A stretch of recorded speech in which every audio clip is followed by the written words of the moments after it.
والعاقبۃ للمتقین والصلاة والسلام علی سید الانبیاء والمرسلین وعلی آلہ واصحابہ الطیبین الطاہرین، اما بعد فاعوذ باللہ من الشیطان الرجیم، بسم اللہ الرحمن الرحیم۔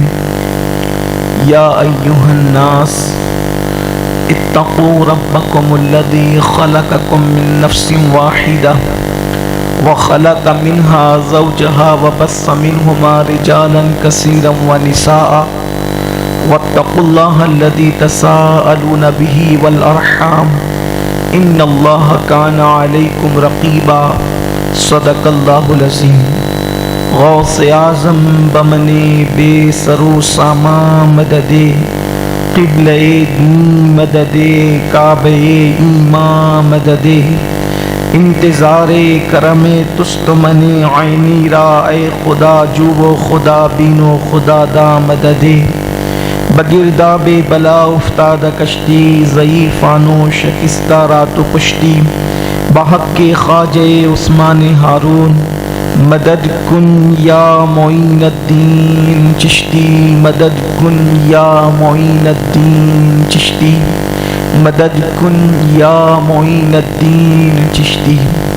منبر پر رونق افروز عرش مقام سادات کرام، علماء ذوی الاحترام، حاضرین محفل، عزت ماں پردہ نشین ماؤں اور بہنوں، السلام علیکم ورحمۃ اللہ وبرکاتہ۔ نہایت ادب اور احترام کے ساتھ اپنے اور ساری کائنات کے مرکز عقیدت، انیس بے کساں چارہ ساز درد منداں، ہم غریبوں کی غم گسار، ہم فقیروں کی ثروت، شہر یار ارم تاجدار حرم، نو بہار شفاعت، شب اسرا کے دولہا نوشے بزم جنت، دانائے سبل مولائے کل ختم الرسل، خسرو خوباں سیاح لامکاں وجہ کن فکاں، در اللہ المکنون سر اللہ المخزون، عالم ما کانا وما یکون، آب و گل انبیاء جانو دل اصفیاء، مطلع ہر سعادت مقطع ہر سیادت، خلاصہ کائنات فخر موجودات، حضور احمد مجتبی محمد مصطفیٰ، ارواحنا فدا صلی اللہ تعالی علیہ وآلہ وصحبہ وبارک وسلم کی بارگاہ بے کس پناہ میں جس طریقے سے پڑھاؤں بلند آواز سے میرے ساتھ مل کر پڑھیں۔ الصلاۃ والسلام علیک یا رسول اللہ، الصلاۃ والسلام علیک یا نبی اللہ، الصلاۃ والسلام علیک یا حبیب اللہ، وعلی آلک واصحابک یا نور اللہ، صلی اللہ تعالی علیہ وسلم۔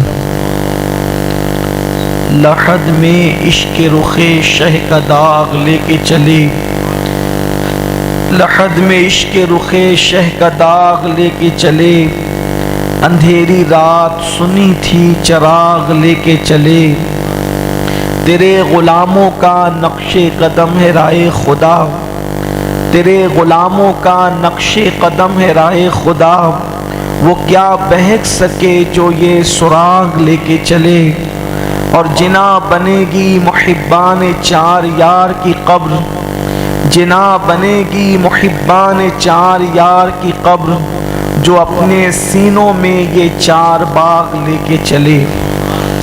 آج کی یہ محفل حاجی غلام حسین بھائی ان کے 2 بیٹوں کی نکاح کی تقریب کے موقع پر انعقاد پذیر ہے، اور یہ دونوں بچے بڑے خوش نصیب ہیں کہ نکاح سے پہلے اتنی بڑی تعداد میں سادات کرام اور علماء ذوی الاحترام ان کو دعا دینے کے لیے یہاں پر حاضر ہے۔ نکاح سے پہلے آج کی یہ تقریب اللہ عز و جل اور اس کے محبوب صلی اللہ علیہ وآلہ وسلم کے ذکر کی اس لیے سجائی گئی ہے تاکہ ذکر مصطفیٰ صلی اللہ علیہ وآلہ وسلم کی برکتیں دولہا اور دلہنوں کو نصیب ہو جائے۔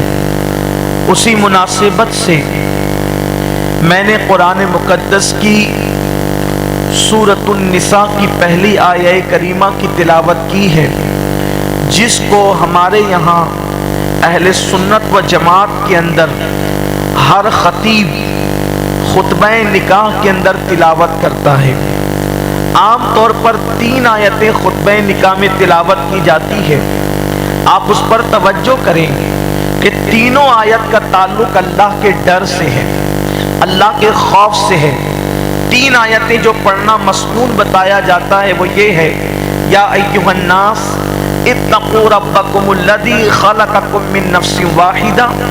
دوسری آیت یا ایھا الذین آمنوا اتقوا اللہ حق تقاتہ، اور تیسری آیت یا ایھا الذین آمنوا اتقوا اللہ وقولوا قولا سدیدا۔ یہ 3 آیتیں پڑھی جاتی ہے اور تینوں کا تعلق اللہ کے ڈر سے ہے۔ اے لوگو اپنے رب سے ڈرو، اے ایمان والو اللہ سے ڈرو جیسا کہ ڈرنے کا حق ہے۔ اے ایمان والو اللہ سے ڈرو اور سیدھی سیدھی بات کرو۔ آپ غور فرمائیں کہ خطبہ نکاح جب اللہ کے رسول علیہ السلام پڑھتے تھے یا نکاح کا خطبہ دیتے تھے تو اس وقت حضور علیہ السلام نے ان 3 آیتوں کا انتخاب کیا، جس میں تینوں کا تعلق اللہ کے ڈر سے ہے، اللہ کے خوف سے ہے، اللہ کی خشیت سے ہے۔ حالانکہ نکاح کا موقع ہے، شادی بیاہ کا موقع ہے، نکاح کی فضیلت والی آیتیں بھی پڑھی جا سکتی تھی۔ اللہ کے حبیب علیہ الصلوۃ والتسلیم قرآن میں بہت سارے مقامات پر نکاح کی فضیلت میں آیتیں موجود ہے، سورۃ النور میں موجود ہے، سورۃ النساء میں موجود ہے، اور بھی سورتوں کے اندر موجود ہے، لیکن اللہ کے رسول صلی اللہ علیہ وآلہ وسلم نے ان آیتوں کا انتخاب کرنے کی بجائے ان آیتوں کا انتخاب کیا جس میں اللہ کے ڈر کا ذکر ہے، اللہ کے خوف کا ذکر ہے، اللہ کی خشیت کا ذکر ہے، اور 3 آیتیں پڑھی میرے آقا علیہ السلام نے، گویا کہ اشارہ دیا جا رہا ہے 3 آیتیں پڑھی جا رہی اللہ کے خوف سے متعلق۔ تو انسان کی زندگی کے بھی 3 دور ہے، ایک نکاح سے پہلے کا دور ہے، ایک نکاح کرتے وقت کا دور ہے، ایک نکاح کے بعد کا دور ہے۔ گویا کہ اشارہ دیا جا رہا ہے نکاح سے پہلے بھی اللہ سے ڈرتے رہنا، نکاح کرتے وقت بھی اللہ سے ڈرتے رہنا، اور نکاح کے بعد بھی اللہ سے ڈرتے رہنا۔ اب اللہ سے ڈرتے رہنے کا مطلب کیا ہے؟ اللہ اکبر۔ پہلی بات تو میں آپ کو یہ بتاؤں، ساری عبادتوں کی بنیاد ہے اللہ کی خشیت، اللہ کا خوف، ساری عبادتوں کی جڑ ہے۔ جس کے دل میں اللہ کا خوف پیدا ہو جاتا ہے، جس کے دل میں اللہ کی خشیت پیدا ہو جاتی ہے، اس کی زندگی کبھی اللہ کے فرامین کے خلاف نہیں گزرتی، کبھی اللہ رب العزت کے فرامین کے خلاف نہیں گزرتی، کبھی گناہوں کی چوکھٹ پر نہیں گزرتی، کبھی گناہوں کی دہلیز پر نہیں گزرتی، کبھی برائیوں کے اڈوں پر نہیں گزرتی۔ آئیے میں آپ کو بتاؤں، جن کے دلوں کے اندر اللہ کا ڈر تھا، جن کے دلوں میں اللہ کی خشیت تھی، ان کی زندگی کا عالم کیا تھا؟ اللہ اکبر۔ امیر المومنین سیدنا عمر ابن خطاب رضی اللہ تعالیٰ عنہ اللہ کے خوف سے اتنا روتے تھے،